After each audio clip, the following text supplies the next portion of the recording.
Hello and welcome to the Uninformed College Football Rants podcast. We are here with week 4. We have some good games lined up this week and, well, I'm your host Jack, my co-host Keith is with me, and we are here to sum them up. In our first topic, we have Billy Napier heads to Knoxville to play Tennessee. What do you think? Well, I think that that's been a little bit one-sided lately, but the Vols have a real shot this time, right? Not really. I think that Tennessee's overrated. I mean, they beat some of the worst teams in the SEC. It's like, yay, we beat Vanderbilt. I don't think that deserves going up 5 places in the ranking. Do you think so? Too soon to tell, but my money's on the Vols. Really, I have my money on Florida, actually. I think they're going to go in and win. I think Billy Napier's a really good coach, and I think he'll get it done. What do you think? I guess we'll see. On the other hand, we have USC in Corvallis. You don't trust them because they lost in like 1950 or whatever. No, this is a well-known trap game for USC. More than once, a highly ranked, promising USC team has gone into Corvallis and run into a brick wall. I remain haunted by the Rogers brothers. I think that was like 2000-something, 6, 8. And they're not. Oregon State is no joke. So, as you know, you and I had that bet about. I bet you that Oregon State would win. You bet on USC, and the loser has to do 50 push-ups. The twist is I'm confident I can do 50 push-ups. I am not. Anyways, but I think I'm pretty strong in USC. I just feel like they have one of the best, if not the best, offense in the country. Yeah, the problem is that the defense is for sure going to give up a lot of explosive big plays. And yeah, but they'll take like 8 turnovers like they have. So here's the deal: if they get 1 or 2 stops, they get a couple stops, and their good luck or skill, too soon to tell, inside the red zone and on turnovers continues, then yeah, USC is going to win. But I have too many. I've been burned too many times. And so I'm skeptical. I'm not going to stay up for the whole game. I'm going to go to sleep because I can't handle it. I think I will. And I just think that, USC is, I just think that they're better than Oregon State. Oregon State just, they don't have, the recruiting status. But, I mean, it could be a very possible upset. They've lost that game before. I just am reminded by one night I watched them play even a pretty good Oregon State team in Corvallis. They were 8, and it was probably last something games of the season. They were maybe 8-4 or 7-3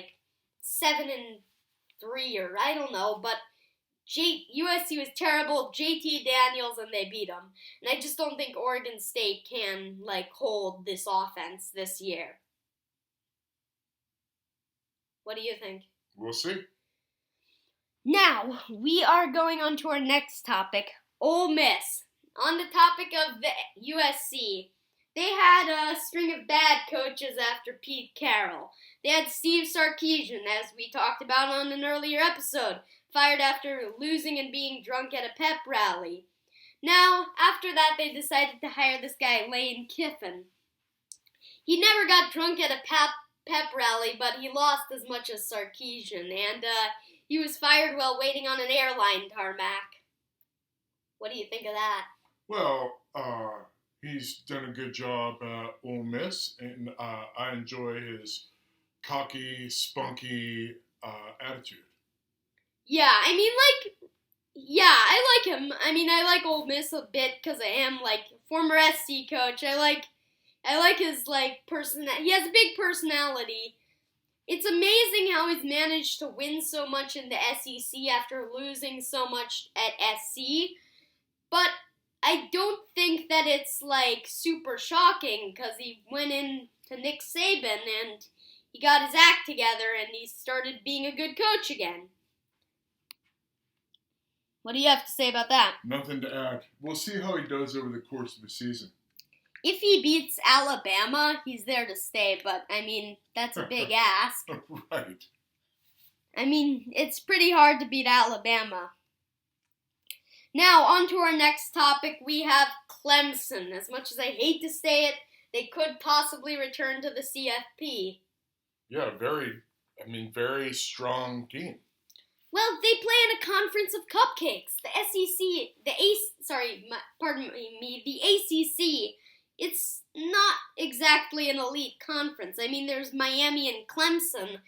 Sure, maybe they play Wake Forest today, and Wake Forest has had some little successes over the past few years, but they're not exactly a big program.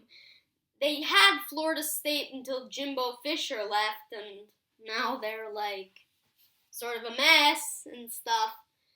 But what do you think of Clemson's chances? I think they have a very distinguished and enviable track record. I don't know why you're talking smack about them. Dabo has had a great deal of success, and the proof will be in the pudding today. Watch what happens.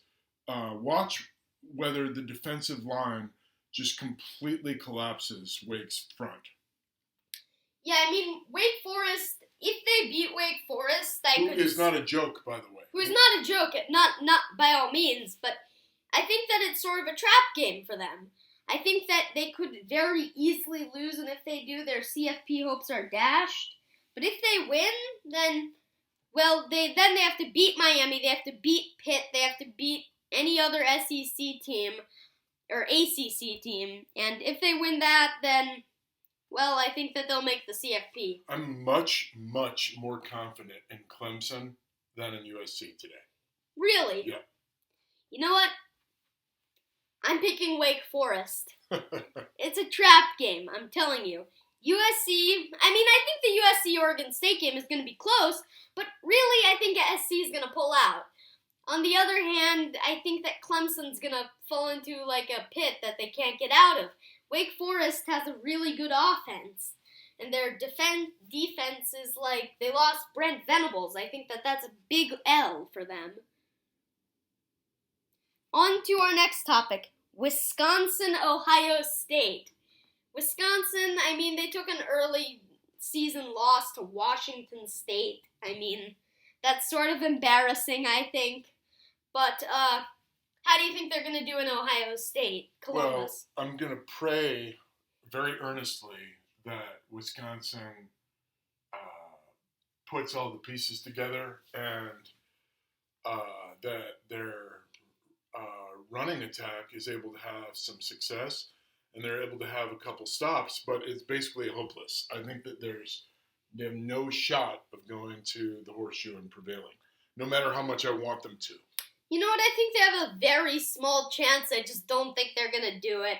They're going to keep it close for the first quarter, maybe, and then Graham Mertz and whoever their running back is no Jack Cohn and Jonathan Taylor. It's going to be a humiliating smackdown.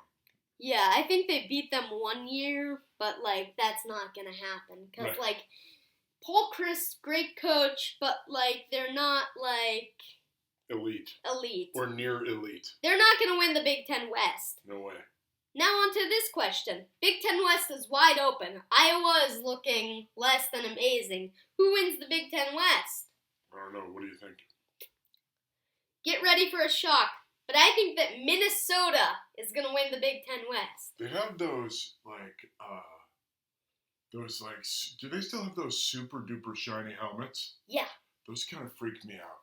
Yeah. Their colors are ugly. They're not quite at the Baylor level, but I don't think Gophers are that shiny. Yeah, although I do applaud their mascot choice. Yeah. I think it's creative, but... And I like their coach. I wish them the best, but, who cares about the Big Ten West? Yeah, I think that they're going to make it. My Big Ten championship prediction, Michigan, Minnesota. And trust me, that's not going to be close. Michigan, Ohio State is the Big Ten championship. It's the same thing as if Alabama and Georgia play in the regular season. Yeah. And I think Michigan's a slightly better team this year. Ohio State took some big losses at wide receiver last year, so that's my pick. Too soon to tell. Too soon to tell, though. It's going to be close. And when it comes to the Michigan-Ohio State game, that's probably the biggest game of the year for you and me, emotionally. So we're going to have some special guests on in preparation for that game. Oh, yeah. Today's podcast guest ghosted us, which deprives... So this will probably be the weakest podcast of the season, but we're going to have a string of amazing guests for the rest of the season. Just letting you guys know. That is it for this week. See you back next week, hopefully with a guest. That is it.